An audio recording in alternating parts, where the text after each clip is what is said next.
1장 1절에 대해서 우리가 다루었었고요. 1장 2절도 아모스서에서 독자적인 구절인 것 같습니다. 여기에 보니 그가 이르되 여호와께서 시온에서부터 부르짖으시며 예루살렘에서부터 소리를 내시리니 목자의 초장이 마르고 갈멜산 꼭대기가 마르리로다 라고 되어 있습니다. 하나님께서 시온에서 내시는 소리 때문에, 그 소리 때문에 이 목자의 초장 갈멜산 꼭대기가 마른다라는 내용이 나와 있죠. 이 하나님의 행하심 때문에 전체에 미치는 변화가 언급이 되고 있고요. 특히 갈멜산 꼭대기라는 말이 1장 2절에 있지만 9장 3절에도 있습니다. 9장 3절에도 갈멜산 꼭대기라는 사실 성경에 잘 나오지 않는 아주 특이한 표현이 1장 첫머리와 가장 마지막에 있다라는 점에서 이게 의미가 있겠다 싶은 거고, 마지막에서도 이 9장 부분이 이야기하는 것이 하나님께서 행하심으로 말미암아 온 땅에 생기는 변화라는 점에서도 1장 앞부분하고 뒤에가 맞물린다 싶고, 9장 15절이 너의 하나님 여호와의 말씀이라는 걸로 끝나고 1장 2절은 여호와께서 시온에서부터 부르짖으며 내시는 소리라는 점에서 1장 2절하고 이 9장 마지막하고 전체가 이 처음과 끝이 비슷한 것이 몰려있는 그런 짜임새라고 생각해 볼 수가 있겠습니다. 이게 아모스 전체의 기본 틀이 되는 거고요. 그 안에 아모스의 단락들을 나눠볼 수가 있죠. 우리 구약을 공부할 때 신약도 마찬가지일 것 같습니다. 저는 짜임새 나누는 것이 참 중요하다라고 생각을 해요. 우리가 숲에 들어갈 때에도 짜임새가 있으면 숲을 이해하기가 훨씬 쉬운 것 같습니다. 제가 이 대구에 살다가 서울에 왔고, 그래서 소문으로만 듣던 에버랜드에 한번 가보자 싶었던 겁니다. 대학 1학년이 되어서 에버랜드에 어떻게 해서 에버랜드를 갔습니다. 갔더니 정말 우와 굉장하구나 해서는 바이킹을 탔지요. 타고는 또 타보자 했는데 가다 보니 다시 바이킹이 나왔습니다. 이게 길들이 약간 들어가는 데 나온 데가 다르고 그러다 보니 하여튼 그날 한 바이킹을 한 3번, 4번은 탔던 것 같았습니다. 그걸로도 재밌었기 때문에. 그러고 하여튼 신나게 놀고 집에 와서 들어보니 그 다음날 학교 가서 들어보니 서울 애들이 그러는데 거기 사파리가 있다라는 겁니다. 에버랜드에 막 동물들이 막 있고, 저는 아무리 다녀봐도 그런 거 없었는데 이 사파리가 있다 그래서 깜짝 놀랐던 적이 있습니다. 저의 문제가 뭐냐? 그냥 거기에 들어가 버린 겁니다. 이런 테마파크를 갈 때는 지도가 있어야 돼요. 지도 보고 요거 다 구획이 다 짜여져 있지 않습니까? 이 딱 생각을 해서 옮겨가야지 전부를 다 보는 건데, 그냥 들어가면 한 군데만 계속 보고 오는 이런 일이 있죠. 아모스라는 책 속으로 들어갈 때에도 저는 그냥 본문에 붙어서 한 구절 한 구절 보기보다는 먼저 해야 될 게 전체 그림 그리고 전체 아모스라는 숲이 어떻게 생겼는지를 위에서 보는 겁니다. 근데 이게 썩 만만치는 않습니다. 저도 역시 성경을 공부할 때 일단은 한 절 한 절을 보고 다 보고 나면 이제 높은 곳에 올라가서 전체를 내려다 볼 만한 뭐가 생긴 거죠. 맨 처음에는 그거 하기가 되게 어렵고요. 그래서 처음에는 별 수 없이 한글 성경을 여러 번 이렇게 한 장을 통독을 하는 거죠. 한 장을 여러 번 보면서 특징적인 표현들이 나오는 것이 없나를 찾아서 가능한 한 요 1장을 전체 그림을 그리고 1장이 여기서 여기까지가 한 단락, 그 다음 여기 한 단락, 요 틀을 짠 다음에 그 다음에 이제 그 단락 속에 들어가서 한 절 한 절을 따지는 거죠. 그리고 끝까지 다 따지고 나면 내가 맨 처음에 짰던 그 짜임새가 이게 좀 틀렸구나 싶을 수가 있어요. 그럼 그때 가서 다시 수정을 할 수도 있겠습니다. 해서 어느 텍스트이든 간에 제일 처음에 해야 될 일은 이 틀을 짜는 것, 전체 짜임새가 어떻게 되어 있는지를 궁리하는 것이 필요할 것 같습니다. 아모스 같은 경우 1장 1절은 제목인 거기 때문에 독자적이고요. 1장 2절은 9장하고 들어맞는 점이 있다라는 점에서 아모스 전체를 하나로 1장 2절부터 9장 15절, 이게 이제 아모스의 단락, 큰 단락이 되겠죠. 아모스서는 그래서 일단 두 개의 단락, 1장 1절, 1장 2에서 9장 15절 두 개가 되는 거고요. 그 다음에 이제 1장 3절부터 보니 1장 3절에 여호와께서 이와 같이 말씀하시되 다메섹의 서너 가지 죄로 말미암아 내가 그 벌을 돌이키지 않겠다가 있지요. 6절에도 여호와께서 이같이 말씀하시되 가사의 서너 가지 죄. 어라 도시 이름만 바뀌었지 틀이 똑같이요. 9절, 11절, 13절, 2장 1절에도 여호와께서 이같이 말씀하시되 모압에, 2장 4절 여호와께서 이같이 말씀하시되 유다에, 2장 6절 여호와께서 이같이 말씀하시되 이스라엘의 서너 가지 죄로 말미암아 내가 그 벌을 돌이키지 않겠다. 그 뒤론 이게 나오지 않지요. 그럼 우리가 단락 구분이 딱 돼요. 1장 3절부터 2장 16절까지가 한 단락인 거죠. 한 단락인 거고 열방을 향한 하나님의 심판. 뭐 이쯤으로 우리가 1장 3절에서 2장 16절까지를 나눌 수가 있을 겁니다. 이렇게 나누면서 우리가 보니 참 특이한 게 앞부분에 다메섹, 가사, 두로, 에돔, 암몬, 2장 1절에 모압까지 전부 이방 나라인 거고요.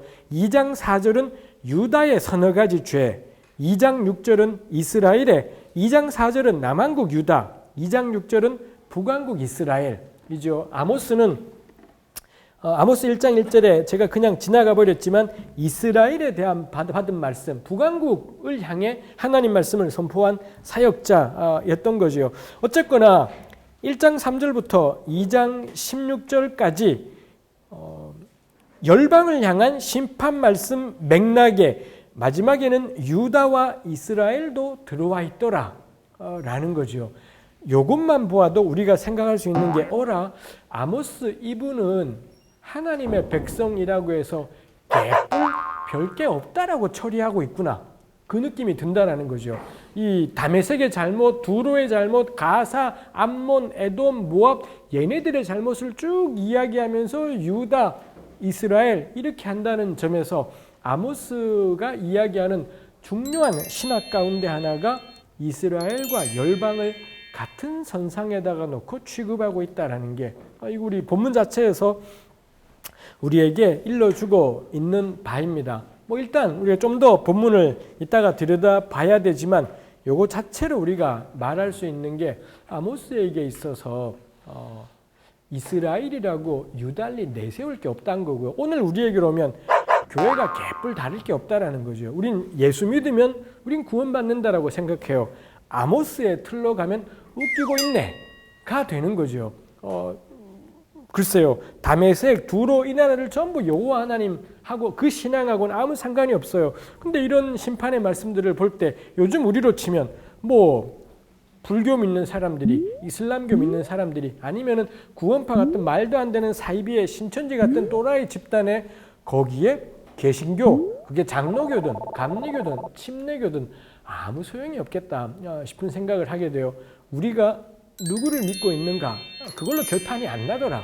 그걸로 전혀 결판 나는 시합이지가 않다라는 것을 일단 요 틀 자체에서 우리가 볼 수 있는 것이 있죠. 요거 우리 다시 돌아가서 전체 그림 그린 다음에 다시 돌아가 보아야 되겠습니다.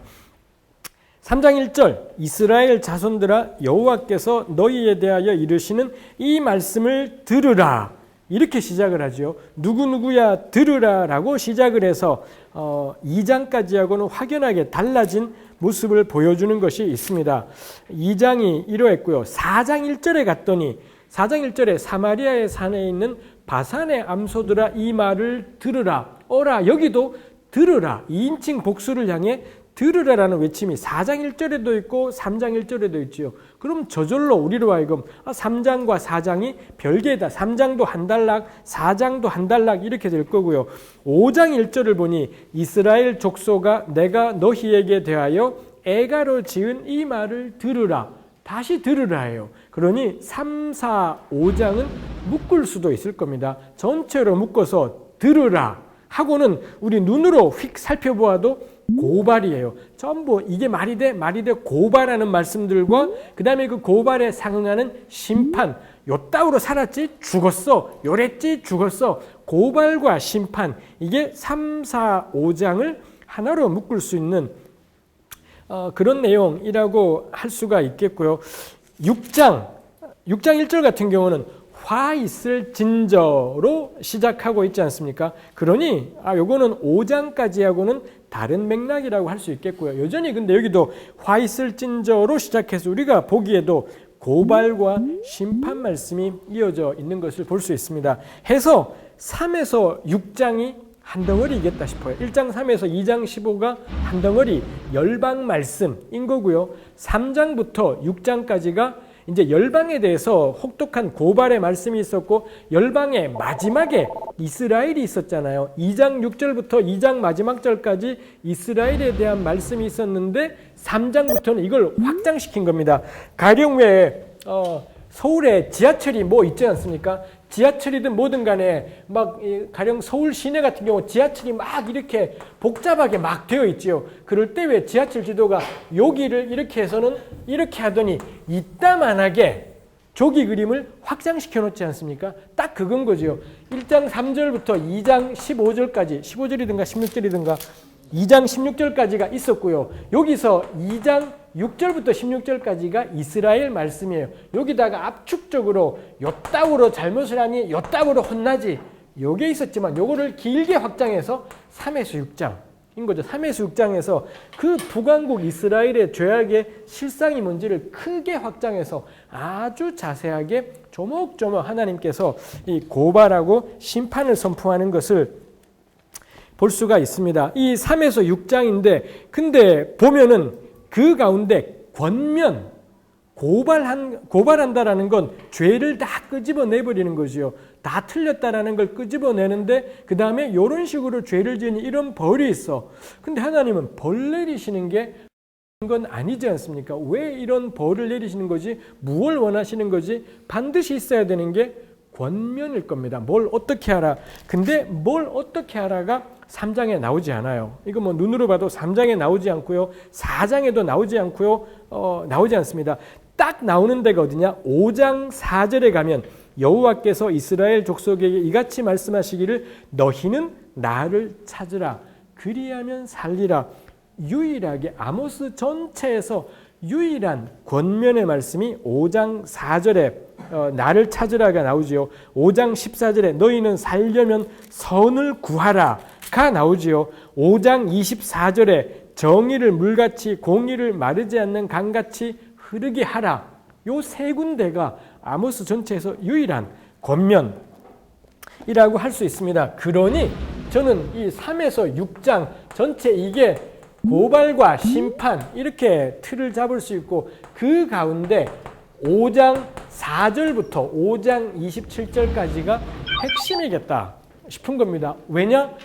여기 말고는 권면의 말이라고는 전혀 나오지 않는다라는 점에서 이게 이 수많은 고발 하나님이 없애버리는 게 목적이 아닌 이상 하나님이 왜 이런 말씀들을 하시냐? 결국 이 권면을 위해서 말씀하시고 있다 이죠. 해서 아모스 전체에서 가장 중요한 단락이 있다. 저는 여길 거다 생각을. 왜냐하면 여기에 뭐가 문제고 뭘 어떻게 해야 되는 건지가 여기에 나와 있다라는 점에서 이게 저는 아모스 전체의 중심이다 라고 생각을 하게 됩니다. 그러니 모든 부분이 다 중요하지만 무게가 차이가 있겠다 싶은 것이 있지요. 7장 1절에 가시면 주 여호와께서 내게 보이신 것이 이러하니라. 하나님께서 무언가 아모스에게 환상을 보여주시더라 라는 것입니다. 4절 주 여호와께서 또 내게 보이신 것이 이렇다. 7절 또 내게 보이신 것이 이렇다. 8장 1절 주 여호와께서 내게 이와 같이 보이셨다. 9장 1절 내가 보니 해서 7장부터 9장까지는 5가지 환상이 나오는 거죠. 5번의 환상 이야기, 그게 7장부터 9장까지고 그 환상 이야기가 그래서 어디까지냐? 9장 10절까지 7장 1절부터 9장 10절까지는 5가지 환상. 이렇게 우리가 하나의 덩어리로 묶을 수가 있을 겁니다. 그 5가지 환상 중에도 첫 번째, 두 번째 환상은 아모스가 중보해요. 하나님 이러면은 이 백성들 끝장나요 했더니 오케이 안 할게. 하나님이 내리시려던 재앙을 취소하는 일이 첫 번째 재앙에도 일어나고 두 번째 재앙에도 일어나지요. 1, 2 재앙은 취소되었고요. 중보에서 취소되고 3, 4, 5 재앙은 중보하지도 않고 취소되지도 않고 그러는 것을 볼 수가 있습니다. 그러면 이제 우리가 궁금해지게 돼요. 이 환상 본문을 볼 때 봐야 될 게 왜 세 번째부터는 취소가 안 되는 거지? 왜 1, 2는 뭐 하나님이 사람 갖고 노는 것도 아닐 거고 말이에요. 보고 졸르면 주고 안 졸르면 그냥 밀어붙여 버리고 우리나 그렇게 하지. 하나님이 이러시면 이거 열받는 일이지 않겠습니까? 그러니 왜 1, 2 재앙은 중보에서 취소가 되고 왜 3, 4, 5는 취소가 안 되는 걸까? 왜 아모스는 중보하지 않는 걸까? 이거 우리가 본문을 보면서 따져봐야 될 거고요. 3, 4, 5 재앙의 보도 이야기의 공통점이 세 번째 재앙 같은 경우 7, 8, 9절이 7장 7, 8, 9가 환상 자체이지 않습니까? 그러고는 7장 10절에 뜬금없는 제사장 아마시아랑 아모스의 대결 이야기가 17절까지 뜬금없는 이야기가 나왔다라는 거고요. 8장 1절에 여름 과일 한광주리의 환상이 8장 1절 2절에 3절까지 있더니 8장 4절부터 14절까지 뜬금없는 가난한 자 이야기가 또 나오더라라는 겁니다. 9장에 하나님이 이 건물을 무너뜨리는 환상 그게 4절까지 있었고요. 그러고는 5절부터 뜬금없이 하나님께서 또 행하시는 심판에 관한 이야기가 나오더라는 겁니다. 제가 지금 이 아모스에 대해서 나누고 있는 것이 처음 두 번은요 환상만 이야기했고요. 세 번째 환상부터는 환상 이야기하고 뜬금없는 이야기 나오고 환상 이야기하고 뜬금없는 이야기, 환상 이야기하고 뜬금없는 이야기 이렇게 되어 있더라는 겁니다. 그러면은 당연히 세 번째 환상 다음에 나온 이야기가 뜬금없는 이야기가 아니겠구나 라고 봐야 되겠지요. 그래서 우리가 그 다음부터 봐야 될 건 세 번째 환상이랑 그 다음에 나온 이야기는 무슨 관계람, 네 번째 환상이랑 그 다음 이야기는 또 무슨 관계람, 다섯 번째 환상이랑 그 다음 이야기는 또 무슨 관계람. 요걸 우리가 아모스 7, 8, 9장을 볼 때 주의해서 봐야 되는 부분이겠다 싶은 거죠. 마지막에 남아있는 것이 9장 11절부터 15절입니다. 아모스 전체에서 유일한 회복 말씀. 그 날에 하나님이 모든 것을 회복하는 날이 온다라는 내용이 마지막에 놓여 있습니다. 이 마지막 5구절 덕분에 아모스는 심판에서 회복으로 이런 틀로 놓이게 된 셈이 된 거지요. 해서 우리 이 회복 말씀도 그러면은 우리한테 생각할 거리들을 많이 주는 거죠. 왜 이런 말씀을 마지막에 둔 걸까? 이게 그렇게 막 혹독하게 심판해 놓고 회복 말씀이 마지막에 놓여 있게 되면 앞에 있던 심판 이야기가 다 흐리멍덩해져 버리는 게 우리 본질이지 않습니까? 교회에서 겁나 우리가 죄인이에요 그러다가 예수님 나 위에 죽으셨어요. 그럼 뭐 끝나버리는 상황인 건데 해서 우리가 요거 물어봐야 될 게 이 마지막에 있는 회복 말씀의 역할이 뭘까? 뭐 이런 이야기들을 우리가 또 고민하면서 생각을 해보아야 된다 싶습니다. 어쨌거나 아모스 전체의 짜임새를 짠 겁니다. 1장 1절 표제인 거고요. 1장 2절은 전체를 묶어주는 놈인 거고 놈이 아니죠. 9절인 거고 1장 3절부터 2장 마지막까지가 열방 말씀 3, 4, 5, 6이 북왕국 이스라엘에 대한 고발과 심판 그 가운데 5장이 유일한 권면이었던 거고요. 7, 8, 9, 7장부터 9장 10절까지가 5가지 환상. 근데 그 5가지 환상은 2가지와 3가지로 구분해서 처음 2개와 그 다음 3개로 구분해서 생각해 볼 수 있다고. 마지막 9장 11절부터 15절까지가 회복 말씀. 해소리가 아모스 전체 숲의 그림들을 한번 쭉 본 것이죠. 전체 숲을 이렇게 그림을 그린 다음에 이제 개별 숲속에 들어가서 만져볼 일이죠.